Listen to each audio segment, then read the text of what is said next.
So anyway, my lawyer, who who told me about this, represented Pete Drake, who was a great steel guitar player, lived in Nashville. What happened was, so I ended up going to Nashville for a couple of months, and I ended up doing an album.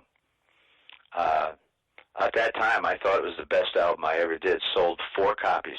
But it was called My Head, My Bed, and My Red Guitar. And doesn't mean it wasn't the best album you've ever done, though, Tommy. Really. Well, thank you very much.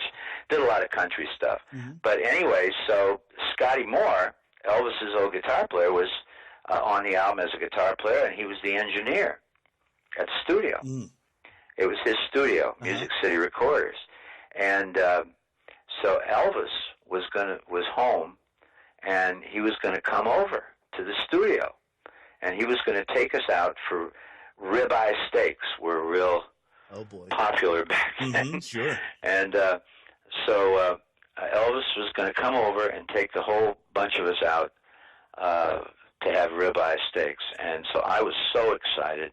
I'm in doing a vocal. I can't believe Elvis is going to walk into the studio and he's going to see me singing. I couldn't believe it. I was just flipped out.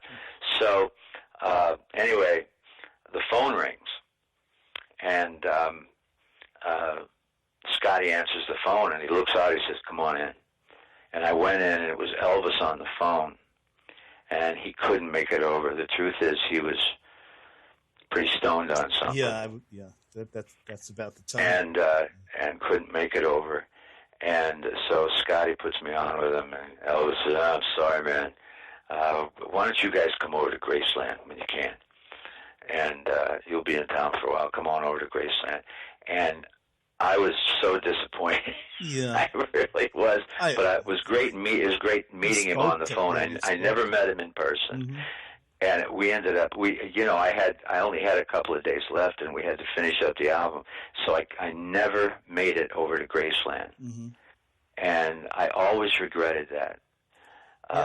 You spoke to the team. Especially going with Scotty. And then, of course, Elvis died several years later. Yeah.